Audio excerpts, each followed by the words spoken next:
Nandito na tayo sa Dampalit, Malabon. Malabon Mega Dike. Papasyal tayo rito.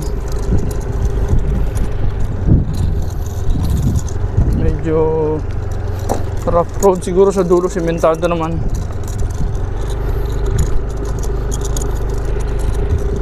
Water World. Kabilang part siguro sementado na.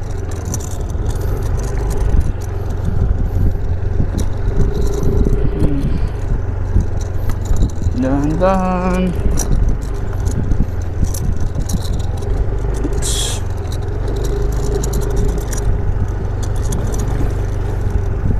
Dapat na ito sinesemento to eh.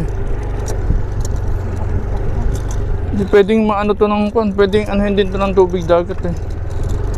Pero siguro si gilid na ito sementado naman.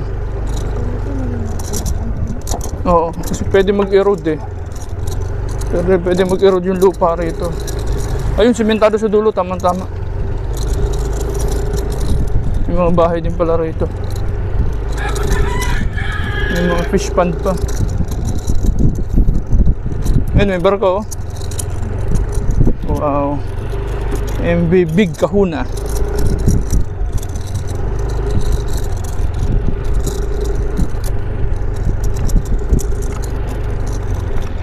Ito yung pinakabungad mismo.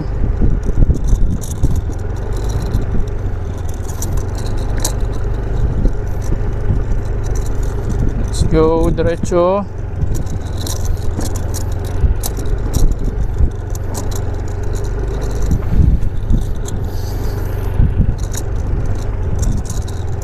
Ito yung part na sementado na.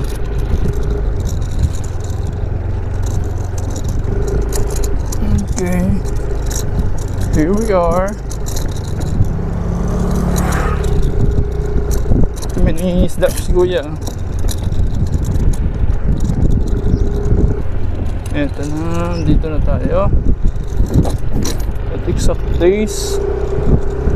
Ito na siya, mismo. Malabon Mega Dike. Ang sukat nito is 8.6 kilometers.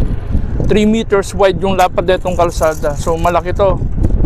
Bali ang area to, paikot to. Paikot. Papaligiran ng dagat. Ginawa to para sa protection ng mga taga Malabon laban sa surge ng tubig, surge ng ilog at dagat. Nakapaikot yan. May malaking bangka rito. Yan. Ganda. Dahan-dahan lang tayo. Takbong alalay lang. Ang laki pala niya, no? Malawak. Yes, ang laki mga bangka, oh. Yung mga pang, ano yan, sa laot na yan.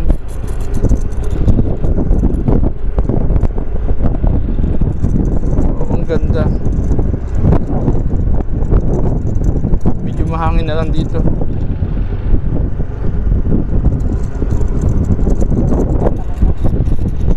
Fish pond yan, mga siyempre yung mga ano dyan, mga bangus. Oo, puro fish pond oh. Yan, napaikutan siya ng fish pond. Pero dito hindi nag-ano. Ito lang na part na itong ano. Ay, may ano oh. Daming ibon. Ganda rito. Yun nga lang, mainit. Tanghalin tapat eh. Wala gaano mamamasyal ngayon dito. Pero mamayang hapon marami ng tao rito. Sigurado ako. Alauna, 1:23 oh. Kaya medyo walang gaanong tao rito. Ngayon, may ano. May babangkang ganda oh. Wow. Sige, ikutin natin itong buong lugar na to.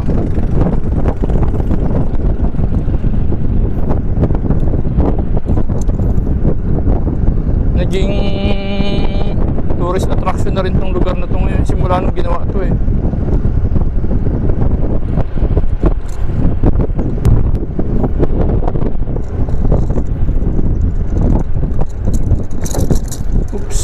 Yogi!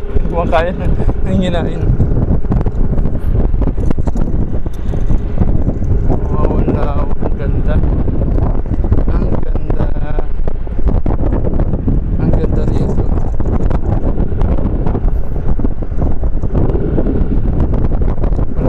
Walang tao. Kasi tanghali, mainit.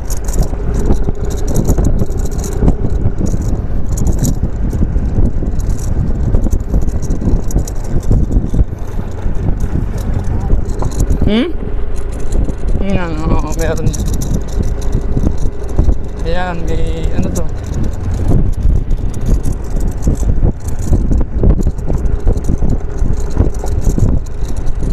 Siguro pwede mamili ng isda rito. Walang pang titindagan tong oras no? O nasa laot pa lang yung mga ano. Ay, continuous pala siya. Ayan, may mga harang pa Diba, pakita ang video. May mga harang pa, so may mga dike pang maliliit dyan na humaharang din. Yung hinahati yung portion ng tubig. Para if ever lumakas yung alon o nagkaroon ng high tide, hindi siya agad agarang papasok dito sa loob. Mape-prevent yung pagbaha dito sa mga lugar na to, sa mga nakapaligid.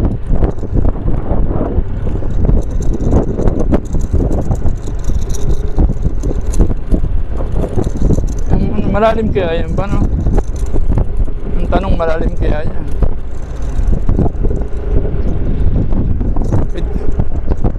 Pwede sigurong malalim to, may ano yun. Hindi siya, parang barge siya, barge. Ang ganda. First time makarating dito. So puntahan natin yung pinakadulo. Pinakadulo na ito. Yung unang part is rough road. Then ito is sementado na. May, alam ko parang may part yata rito hindi pa tapos na ano Tatanong natin kung pwede dumiretso. Ito barge Hindi barge, maliit ng barko barge, iba ang muso ng barge flat. Ito pointed. Oo. Okay. Continuous mo lang kakaliwa. Ay, wala na. Kakaliwa ng pala talaga tayo dyan. Oh, ganda.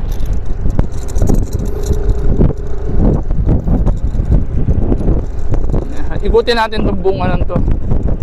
Then para may mga isla-isla pa Ang ganda rito, grabe. First time. Ang ganda ng lugar. Wow. Amazing. Ito may kuya nangingisda May kuya nangingisda. Ano kuya, may nakukuha ka rin dito? Oo.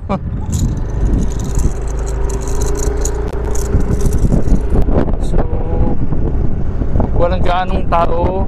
Anong araw ngayon Sabado, no? Sabado, June na to. June 14, 2025. May mga naliligo. Dagat yan. Hindi, kahit pa paano hindi yan ganong ka ano. Hello. Naliligo sila.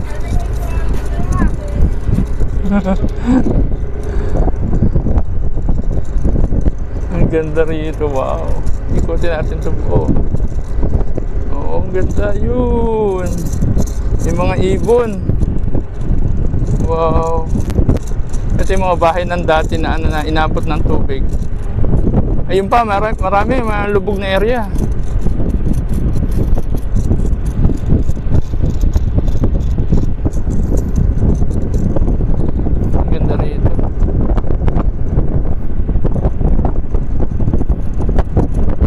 Mamaya lang na ito, dadami na yung tao rito.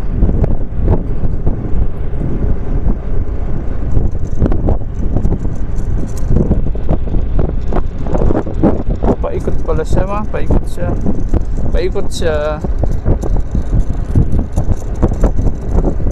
May titinda ng kape. Kasi marami, ano kasi Tourist spot din kasi ito eh. Kaya may mga nagtitinda na rito kasi mamaya dadagsain na to. Pag mga bandang hapon yung wala nang init, dadagsain ng tao to. Siyempre mainit ang hali eh.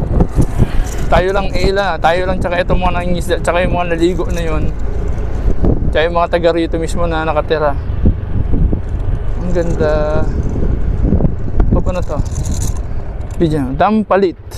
I love Dampalit.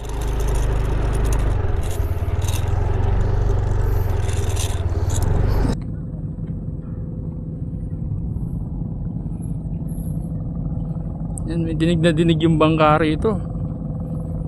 Ang ganda ng lugar na talaga ito.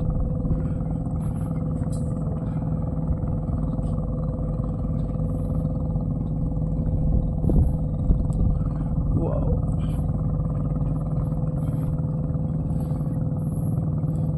Yes, saan banda yung mga naliligo rito kanina mo? Sa may unahan no? Sa may unahan? Salamin mo.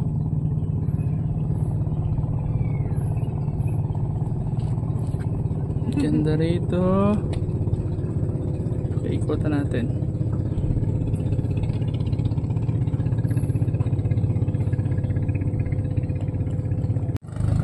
Andito tayo sa Dampalit, Malabon. Ang gandang lugar. Balik pa ikot to. At ito yata yung mga tayong mga pasyalan dito. May mga salbabida, may kainan, kaso walang tanghaling tapat. Wala pag gaanong tao.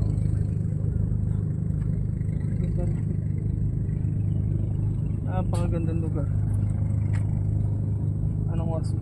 Alas 2 na, kaya wala pang gaano. Pero mamaya na ito, marami ng tao at mga masilit tsaka magbebenta ng isda. Okay, papalipad tayo ng drone din sa lugar na ito. Ngayon.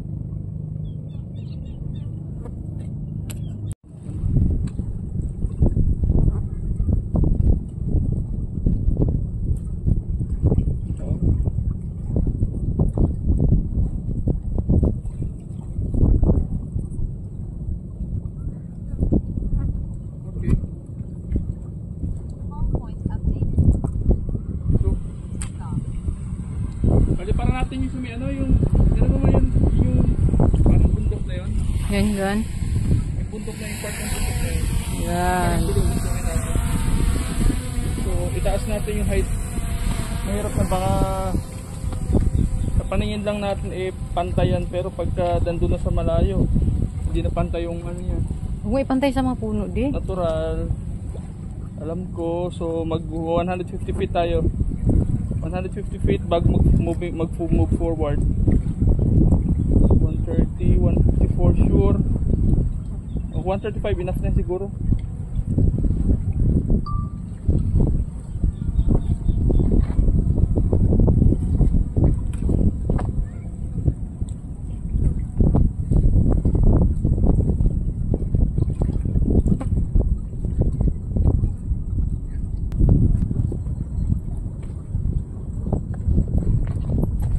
Tumawid siya ng isla.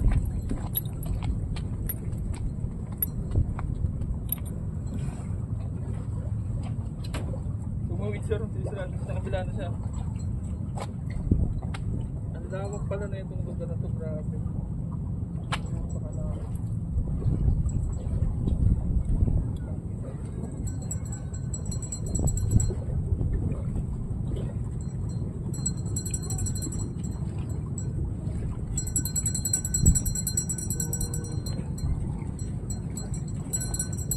Direksyon tayo.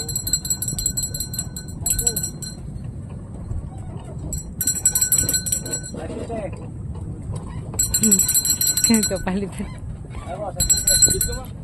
Dito tayo. Nandun na.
Kanya.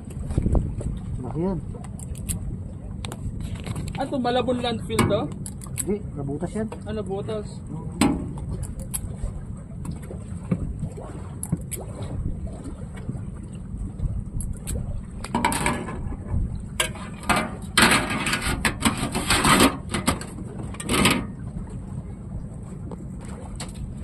Hindi ko na rito.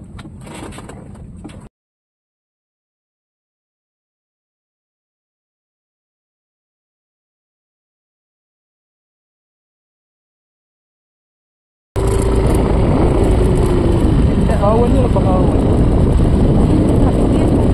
Pakawan. Takil vision. Yung parang pinapanood namin. Ang pampigil yan ang one. Tubig.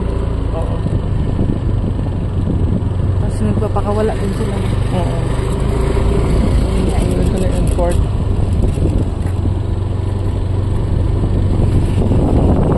Ito. Yung pinaka-dulo.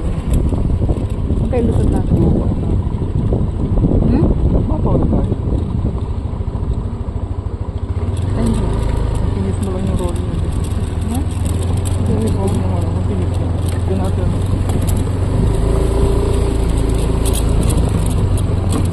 Ibig sabihin, i-elevate pa tong lugar mo. Itataas pa to. I-level ko rito eh. Yan sa ano na yan. O, i-level ko dyan sa mga cement. I-elevate pa. Yung ginawa niyan. I-elevate pa to. For sure, ha?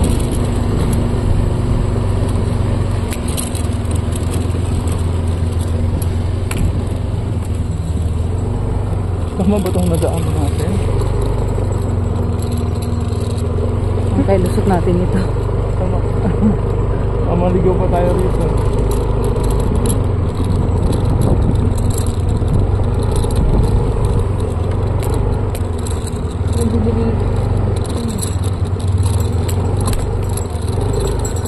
Kasi kuya, ito may binimali ka na.